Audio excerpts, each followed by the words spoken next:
Well, hello guys. This is Katie with Vintage and Vinyl, back with another great video for you today. And I'm running a little bit late because I had to go feed my brother's cat, Clyde. He's out of town, and I've been taking care of his little fuzz friend. And so I had to go take care of Clyde and feed him, and I got delayed a little bit. Here's Clyde, so you guys can get a chance to see him. Isn't he just adorable? So that's where I was, but I'm here now, and it is time for another chapter of House of Flesh. I am so excited about this. We are now in chapter 17, and boy, oh boy, are there some fun developments in this chapter. I want to give a quick hello to a couple of folks joining in the chat.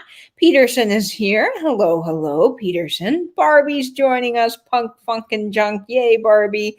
Daniel is here from Tacky is Me. Bob. Hi, Bob. How are you doing? I'm so glad you're here. I keep missing Johnny's show on Saturday, the record show, but I will be there this Saturday, I hope. And let's see. Who else is joining us in the chat? I see Jennifer Mills popping in. Hi, Jennifer. And Tim. Hi, Tia Fane. Yes, I'm all decked out in the pink again. I thought that would be kind of fun. LJ is joining us, the wonderful LJ. So thanks so much for tuning in. And Sharon is joining us. Hello. And oh, thanks, Mom. I do love cats. And I say I love cats. I love Clyde the cat. I don't love all cats because I've had a bad experience with cats in the past. But Clyde is top on my list. And I'm sure if I ever get to meet Butters, he will be as well.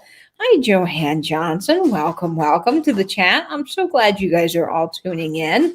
I'm really happy that you are all coming back for another chapter. Now, a quick announcement before we get into the reading. This Wednesday, I'm doing something special. I'm having a show and sell with Patrick, Trusty Huckster Mercantile. So we are going to be selling some vintage items. So if you're interested in a live sale, you can come back to my channel Wednesday after my brooch premiere at 7, 9:30 Eastern. I'll be having a sale with Patrick. So that will be really fun. And Peterson has gotten to meet Butters, and Butters is pretty amazing. So that is really cool, Peterson. I'm kind of jealous of that. She got to meet all the cats from the Chapter 2 Vintage Co. family, but I just love seeing photos of them. And yes, we're finally connecting at last, Bob. I'm so glad. We keep missing each other, and I miss Johnny's chat. So if you guys aren't subscribed to Johnny over at Johnny G's Vinyl Treasure Show, he really does do some amazing content on his YouTube channel. All vintage vinyl from the 50s and 60s, all original 45s, and it's a lot of fun. It's on Saturday night. He does live shows 10 p.m. to 1 a.m., and I always enjoy getting a chance to tune into that. But I've been missing the last couple of Saturdays, but I've caught the replay, so that's good. Replays are wonderful. You can tell Clyde and Louie are cousins. They both love electronics. That's true, Daniel. They do. Clyde ate my microphone cord. For all of you guys that don't know, I had to get a new microphone, and Louie has eaten some cords as well. So they both like chewing on things. Hey, Steven. How are you doing? It's been so long. Oh, thank you, Steven. Steven's got an amazing collection, I believe, of CDs. He's really knowledgeable with music as well. And so definitely love Steven. I'm glad you're back in the chat, Steven. That's wonderful. So we are continuing our read of this 1950s romance novel. This is a gold medal book. And I've talked about gold medal before, but I talk about them a lot because I just love how they changed the publishing industry. So you can do your own research on this, but they really did a lot to make paperback books accessible to the masses. There were paperback books in the 40s, more for soldiers, like pocket soldier books, but there weren't a whole lot of paperback books then, and a lot of people didn't have the money to buy hardback books. So gold medal books really did change that. And I love this book. It's been a lot of fun to read. This is done by Fawcett. He also was a major integral player with gold medal books. And of course, he invented the spinning magazine racks that you see in stores. Well, I don't know that they really have those anymore, but back in the day, and this is published in 1950. So this is a really fun book. Okay, so we are going to get into chapter 17. Now, the last chapter, we had just found out that our main character had come back from New York, and we were kind of waiting to see what was going on with the investigation because Dr. Doan, the doctor, the veterinarian in the town, his ex-wife supposedly was murdered by him, and they found bones that correlate to someone of her age when she died. So they really do think that it's him. Now, she has a new wife, Layla Doan, and of course, our main character is in love with him, with her, and having an affair. So he's gone to New York for a few days and come back to this small town called Norset. And of course, they're still doing the investigation, but people were really worried because he disappeared, and they thought that maybe he was killed by Dr. Doan, but he wasn't. He just went away, and now he's back. So we have to figure out what's happening with all of that. So there's a lot of fun things going on. Your mouse just chews on candy. Oh, Bob. And of course, Vlada dances to doo-wop music with Louie. Thank you, Daniel. I really like this brooch. I think it's so pretty. It's got flowers with the pink rhinestones. It's a lot of fun to wear. And it's a really fun brooch. Yeah, I don't know. Layla does. I agree, Tim. Layla seems really, really interesting. She's so quiet and mysterious, and she's very monotone, and she doesn't say a whole lot every time our main character asks her about something. So there are some fishy things going on there, but we have to figure out what's happening in this next chapter. Do we just think there's one murder? Yeah, I think there's only one. I think it's got to be Dr. Doan. I really think it's him. Proud Americans ask, oh, you got to catch the replay. Oh, no worries. You're at the auto parts store. Thanks, Delbert, for tuning in, but you have a good, best time that you can at an auto parts store, and good luck with that, but the replay will be up later. Okay, folks, I'm going to go ahead and jump into the reading because I do want to make sure that we get a chance to go see George's premiere, The Antique Nomad, at 8 o'clock after this. And, of course, tune in to all of the other things happening in our community. Hey, Angela, thanks so much for joining. All right, guys, we are going to get started with Chapter 17, House of Flesh, right now. I dreamt that she was undressing in front of the fire. It was smoldering, shedding very little light, and in closed darkness I could distinguish only that a woman was taking off her dress.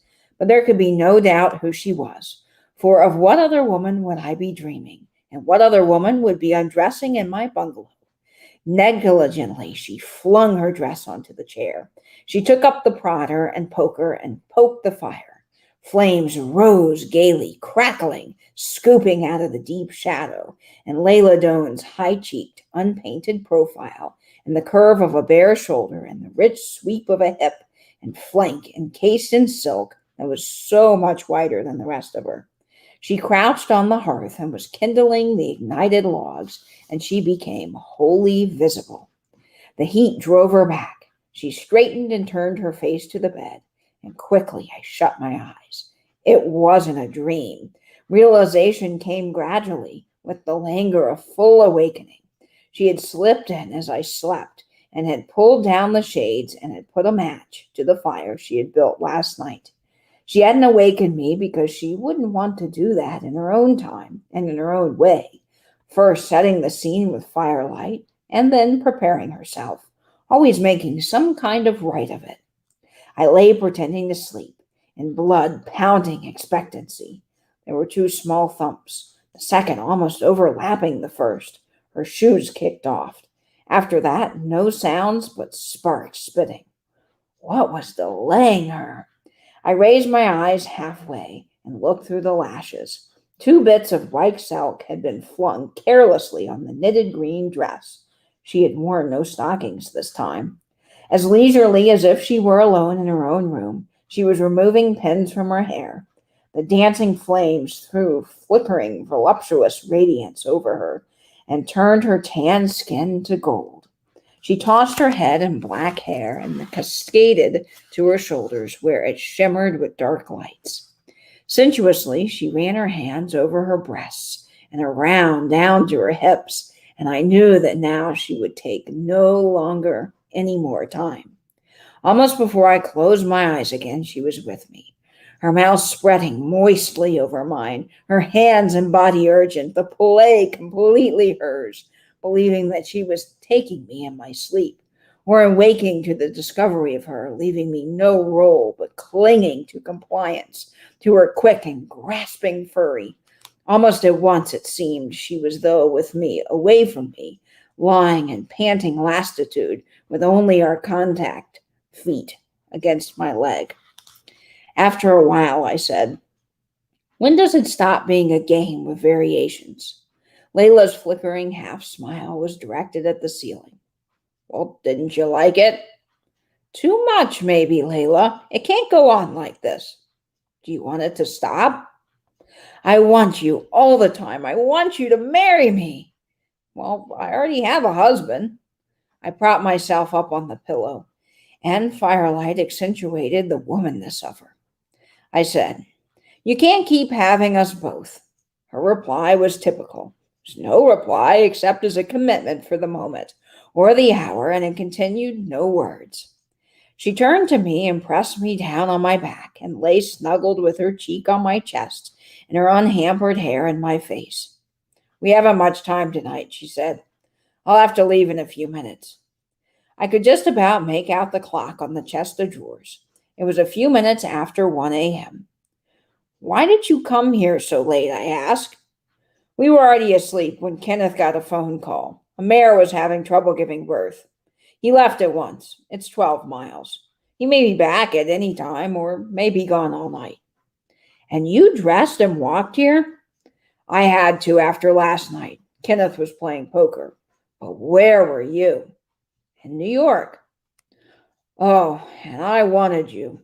And all day today, too. Don't ever do that to me again." "No," I said. "I'll keep myself on a 24-hour like a stud bull call." Her body stiffened. I expected her to pull away from me, but evidently she decided not to quarrel. "I waited for you last night," she said. "The major warned me that someone was coming. I thought it was probably you, but I hid outside behind a tree to make sure. It was lucky I did because Mrs. Hickey, she left in a minute, and I waited outside in the dark for 2 hours. Then this afternoon I drove by and saw your car outside. I knew that if you had been away, you were back. And you say you don't like me." Her torso dug into me. "We can't do without each other, can we? The point is, can you do without your husband?" "I want you all the time and nobody else, but it isn't so simple. I can't hurt Kenneth." I laughed harshly. "But it's all right for you to spend all night in New York with Gail." "He didn't. He's absolutely faithful. And he's like a child. If I left him, he'd be hurt like a child." "Sure, like a child," I said. "A simple mind running along simple lines. When he wanted you instead of Alice, I didn't finish. Bill Hickey had insisted I tell no one. He divorced her," she said against my chest, "and I'll divorce him." "Well, now we're getting somewhere. But give me a chance to work it out. I'll have to break it to him gradually. He'd be too hurt if I told him about you. I'll tell him I'll no longer care for him and I want a divorce and I'll go away. To Reno, perhaps, and get it. Then maybe we'll be together all the time." I thought that now at last she might have loved me, that at least she could call me by some endearment or say my name, which on her lips would be like a term of affection. But she lay silent, and in the end I was the only one who whispered huskily, "Layla, I love you." And after all, her response was more satisfying and more eloquent than words. She shifted her body up for her mouth to reach mine, and I felt her tongue on the inside of my lips. This time it was slow and blending and pervading of a complete sharing. When she was dressing, the fire had died to embers. She was a shadow among shadows. I watched her from the bed, and for the first time in months, I had a sense of well-being. Soon there would be no necessity to speak to each other under cover of darkness and to pull down window shades and lock doors and watch clocks. She would be all mine, and she loved me. She hadn't said it in words, but her adder said so. And what she intended to do, and acts didn't lie, were muttered conventional phrases of love because they were expected. In pajamas, I walked to the door with her. She threw back her head and kissed me. I gripped her shoulders, and against my lips I said, "When will you tell him?" "I don't know. Tonight? Tomorrow? Give me time. I'll have to do it in my own way." "All right." I unlocked the door and pulled it open, and she slipped out. Soft light streamed down from a white half moon. Holding the door partially open, I watched her move away. She didn't have to use her flashlight. A gray shape appeared, and in my line of vision, Layla touched Major's head and walked down the driveway. I started to close the door and then paused. Major wasn't following her. He looked back at something at the side of the bungalow. I then felt my throat constrict. Layla had reached the road. She uttered a low whistle. The dog hesitated as if in decision, then trotted after her. Layla disappeared behind the trees that flanked the road. But it was nothing, I had to assure myself as I closed the door. If there were anyone nearby, Major would have barked a warning, and as he had last night when Mrs. Hickey had approached. But the front window drew me. I pulled the shade and saw another shape in the driveway. In the back of the mind, I must have known that the one person whose presence Major would accept without uproar was his master. Kenneth Doane, looking immense in the moonlight in a crumpled white linen suit, followed his wife. In a moment, he too was out of sight behind the trees. Well, guys, that is it for this chapter. And boy, oh boy, I did not expect Kenneth Doane to be outside. Holy moly, that is just wild. So we got to stay tuned for next week because I got to find out what happens. And I know all of you guys do too, because I'm a little afraid more of Kenneth than I am Layla. But yeah, there's somebody out there.